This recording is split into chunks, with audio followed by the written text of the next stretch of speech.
Welcome to Emma's Top 10 and thanks for watching. In this video, we are taking a look at the top 10 most corrupt countries in Africa. It is very safe to say that corruption has anchored its roots in almost every system in Africa, starting from the political sphere to economic, financial and social domain. In Africa, corruption seems to have overshadowed integrity, accountability, fairness and morality. According to Transparency International Corruption Perception Index, the continued failure of most countries to significantly control corruption is contributing to a crisis of democracy around the world. The list of the top 10 most corrupt countries in Africa have been released by Transparency International using a global corruption barometer. The list rates countries based on the level of corruption each citizen perceives of their country.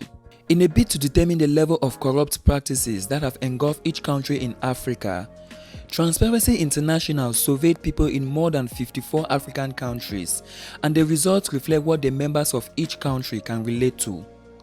The truth is, corruption is everywhere, in almost every country on the planet, but results from numerous researchers shows corruption thrives very well in countries battling with political, economic, and social instability.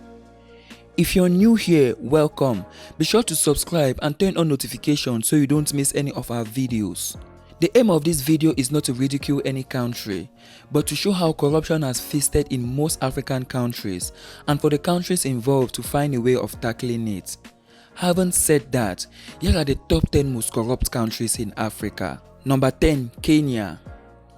According to the survey carried out by Transparency International, 60% of Kenyans responded to have bribed their way into getting favors from both the public and private sectors. Kenya is one of the most touristic destinations in Africa, and from numerous reports, most tourists have to bribe their way into getting access to certain touristic sites which is meant to be free for most international tourists.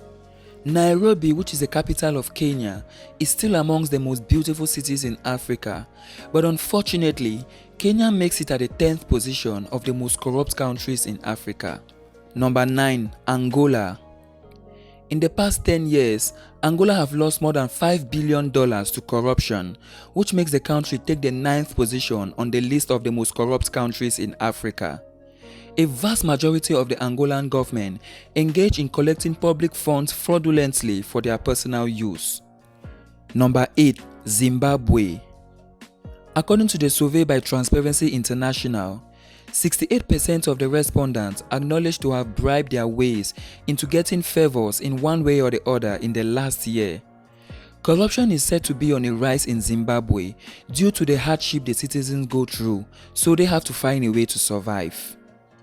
Number 7. Sierra Leone. Most of the citizens of Sierra Leone who were surveyed disclose most of the times they have to bribe their way into obtaining favors from the government. They also complained about the high level of corruption in the police force and the judiciary. Some of the citizens said the justice system in Sierra Leone works to the advantage of the rich and those who can afford to pay for it. Number 6. Libya. Since the death of the former Libyan president, the country has plunged into serious cases of bribery and corruption. According to the survey, most of the citizens acknowledge to have bribed their ways into getting favors both in the public and private sector. Worse is, most of the journalists are actually bribed from reporting the truth of what is happening in the country. One time, a newspaper editor in Libya was given a 15 years jail term because he published a list of 84 corrupt judges in Libya. Number 5. Cameroon. Cameroon takes the 5th position on the list. The current president of Cameroon have been the head of state for close to 40 years and is famous for recycling government officials. The head of state appoints and dismisses government officials randomly, which is probably the reason for the high level of corruption, because each minister tries to embezzle as much as they can because they don't know when they will be leaving office. Both the public and private sector in Cameroon is corrupt, and the country is said to be the champions of nepotism in Africa. Number 4. South Sudan. South Sudan have been very unstable in terms of politics and economy, which is probably the reason why the country is amongst the most corrupt countries in Africa. A vast majority of the citizens surveyed acknowledged to have bribed their way into getting favors from both the public and private sector in the country. Number 3. Nigeria. Nigeria is the giant of Africa in terms of population and economy. The country has a long history of bribery and corruption. The Nigerian police is said to be the most corrupt police force in Africa. Most Nigerians surveyed by Transparency International acknowledge to have bribed their way into getting almost everything from school admission to working in both the public and private sector. The country is also known for its high level of nepotism. Number 2. Uganda. According to reports, every year Uganda loses more than $1 billion to embezzlement. The country is one of the most corrupt countries in Africa. The high level of poverty and economic instability has forced most citizens to engage in the practice of bribery and corruption as a means of survival. Number 1. Somalia. Somalia takes the top spot on the list of the most corrupt countries in Africa. The country is one of the most poorest countries in Africa, but unfortunately one of the most corrupt. In Somalia, there is a big gap between the rich and the poor. Bribery and corruption is so rampant in the country, which forces almost everyone to level up, thus engaging in the practice of bribery and corruption. There you have it. Those are the top 10 most corrupt countries in Africa. As earlier mentioned, the aim of this video is not to ridicule the countries involved, but to call on the government of these countries to find possible ways of reducing the level of bribery and corruption in their countries. Thanks for watching this video. If you did enjoy the video, do well to give it a thumbs up and do not forget to subscribe and share with your friends. Let me tell you, it is true to say that there are individuals in this country who by dint of their political affiliation think that by being politicians they are immune from the legal process.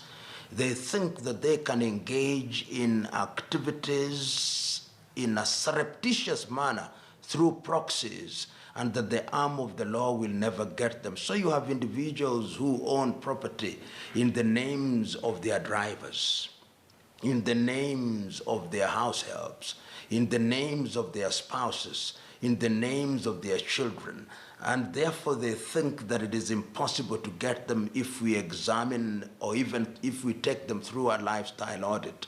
What we must do is to unveil that curtain so that we are able to see them for who they are.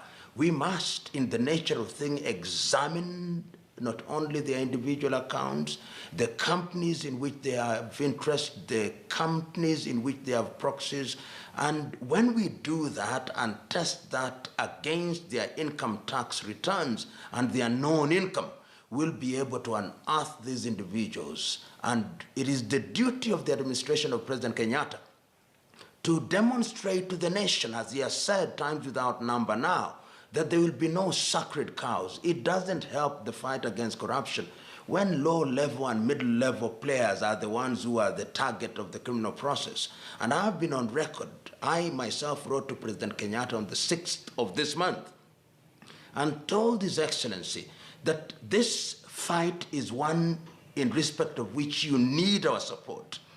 But you must go out of your way to ensure that you deal with corruption in a multi-pronged way. Number one, those who cannot be dealt with in accordance with the law because there is no evidence, but there is suggestion or suspicion which is credible that they are engaged in corruption, remove them from your government.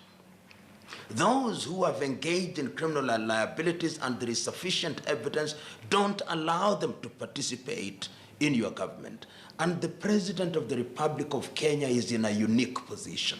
On a daily basis, I want to imagine, he receives intelligence briefing. He knows if the President of the Republic of Kenya wanted that the agencies focus on me or any other Kenyan, he would get all the information he needs. And being in that unique position, he can be the most effective instrument in the fight against corruption. Has it been done anywhere? Yes. President Kagame in Rwanda is doing it to good effect. President John Pombe Magufuli is doing it to good effect. President Ian Khama of Botswana is doing it to good effect. Only last week in Nigeria, 2 former governors have been jailed for 14 years. We have seen recently, upon being elected as the Prime Minister at 92 years of age, Prime Minister Mahathir Mohamad of Malaysia has sent a clear word and caused people to be arrested. That is what we need in this country. And everybody must support the president, particularly those on his side of the political divide. This idea, which is the basis of the question that you asked at the very beginning, of politicization and ethnicization of the fight against corruption, is a tactic and a strategy by those who do not want the arm of the law to catch them or their friends, to intimidate the president. The president must not be intimidated, and he's in a very unique position. He's not seeking anybody's vote this time round. He can do something that will save the country, and we'll remember that during President Kenyatta's watch,